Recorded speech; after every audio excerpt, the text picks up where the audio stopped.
We're looking today at the prospective matchup between Naoya Inoue and his Japanese colleague, Junta Nagatani. Now, if this matchup takes place, it's likely to take place in 2026.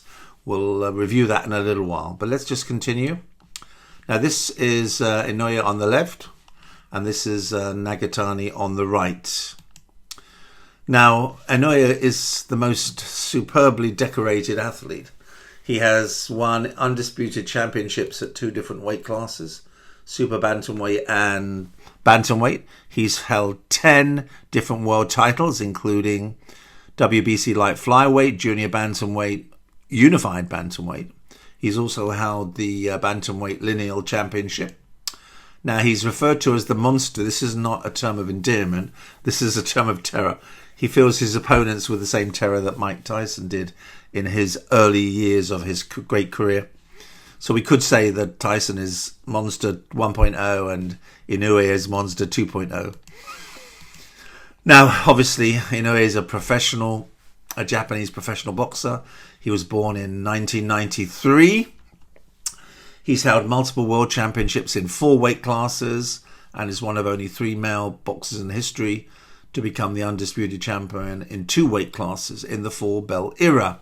He's nicknamed the Monster, and he's known for his exceptional punching power. He has a very high knockout to win percentage. It's higher than 89.28% now, and his knockout power ratio in world title matches is slightly higher than 91.30%. Inoue became the first undisputed bantamweight champion since Enrique Pinda in 1972, and the first boxer in history to do so in the 4-belt era. Now, often one is asked, what do I think his most difficult fights were? Well, his most difficult fights were against Donaire, fight number 1. He fought Donaire twice, and also against Tapales. Tapales was in the contest for most of the contest until his body punching severely damaged him.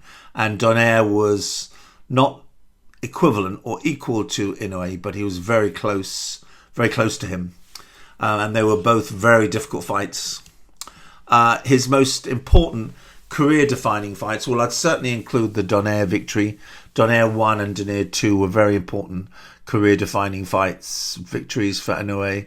But there's another opponent who doesn't get credit. This is Narvaez, who was the world champion when he was dethroned by Inoue. And Narvaez actually defended his world title, I think, 27 times, the same number of defenses as Hugo Cesar Chavez. Now, Inoue has faced several reigning and former world champions throughout his career. He has fought 4 reigning world champions, McDonnell, Rodriguez, Butler, Fulton. He has fought 3 former world champions, Donaire, Maloney, Tapales. And this is some of his recent opponents. Okay, you'll notice that he fought Donaire twice. Donaire is the only opponent who has managed to get a return against Inoue. Kimya Yuan was a late replacement. Ramon Cardenas was a late replacement.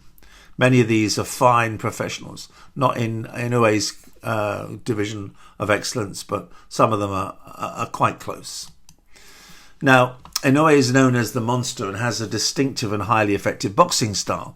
And this style is characterized by 3 or 4 separate constructs. Firstly, he has the most powerful, debilitating body shots. He is trained in the gym to deliver an unorthodox set of combinations. His ability to seamlessly transition between different punches with both hands adds to his offensive arsenal. Excuse me. He has relentless aggression. Inoue is known for his forward pressure and a high volume of punches. He has unbridled power. His knockout power is exceptional. He has very definitive counter-punching tactics and skills, abilities, and he's very agile. Now, what about his training regime? Well, of course, his father is his principal trainer. So Naoya Inoue's preparation for his upcoming fights has been intense and meticulous. These include focus sparring. Inoue spars daily, ensuring that he's in peak physical condition. A significant amount of his training is dedicated to body punching combinations. He has a sense of mental preparedness. He trains himself to stay alert and be on guard. He fulfills and pursues every day he's in the gym. He pursues a whole list of technical drills, and his training includes a variety of technical drills to refine his punching accuracy, speed, and power. This helps him maintain his edge in the ring. Now, this is the first matchup between Inoue on the left and Donaire on the right. It was the final of the Super Series. So November the 7th, 2019, Inoue won a 12-rounder. Inoue suffered a fractured orbital bone, and Donaire was actually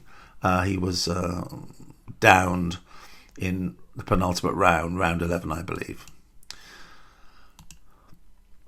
So the judges scored it 116, 111, 117, 109, 114, 113 in favour of Inoue. Then there was a rematch a few years later. Now, during the first matchup, Donaire was 36. During the second matchup, Donaire was 39. It was clear, although taking nothing away from Inoue, it was clear that Inoue was dealing with a slightly more senior-aged Donaire for the second matchup. And what happened was that Inoue knocked Donaire down towards the end of the first round and then knocked him out with a very aggressive set of punches during round 2. Now, this is Mike Tyson 1.0, Monster 1.0. This is Monster 2.0. Now, this is the prospective opponent, Junta Nagatani. Now, Junta also has a very distinguished boxing record. Born 2nd of January 1998, he's a Japanese professional boxer. He's held world championships in 3 weight classes, including World Boxing Organization flyweight, junior bantamweight, WBO. He's currently the unified bantamweight champion, having held the World Boxing Council title since February 2024 and the International Boxing Federation and Ring title since June 2025. Quite a good. I mean, he hasn't fought the same elite. There's a couple of people that they have fought in common, of course, but none of these fighters they're not elite fighters in the way that Inoue has fought a whole set of elite fighters. So let's have a look. What about Nakatani's? What about his strengths? Well, he's 5'8", a lot taller than Inoue. He has a frame more suited to higher weight classes. He has a southpaw stance. His stance gives opponents unusual angles and disrupts rhythm. He's composed and is an intelligent offensive fighter. He's a patient, methodical fighter with excellent timing. He's very versatile. He can fight backing up or coming forward. He has one-punch power, carries power even at higher weights, as demonstrated by his brutal KO of Andrew Maloney. At junior bantamweight, 122 pounds.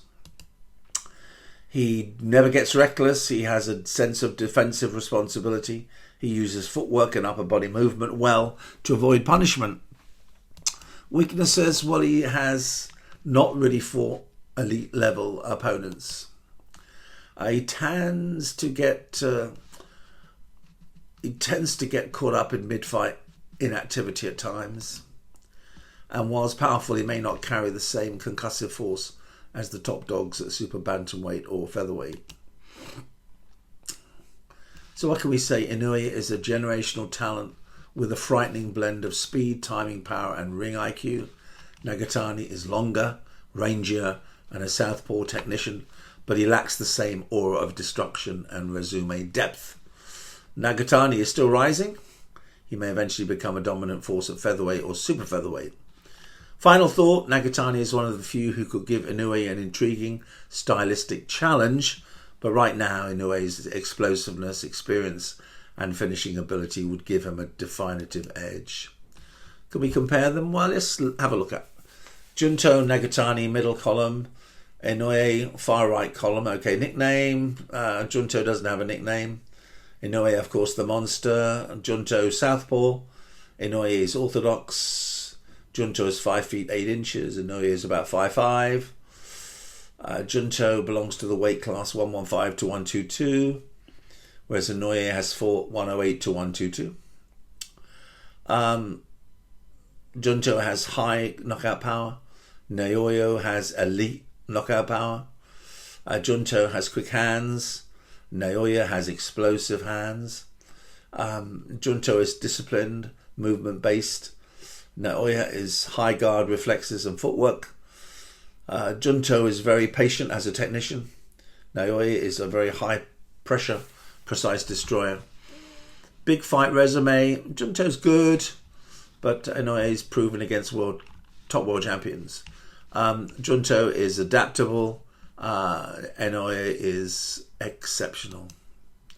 So imagine that there is going to be a matchup between Inoue on the left and Junto Nagatani on the right. Who's going to be the winner? Well, this is just my opinion, of course, but there can only be one winner here. It's Inoue.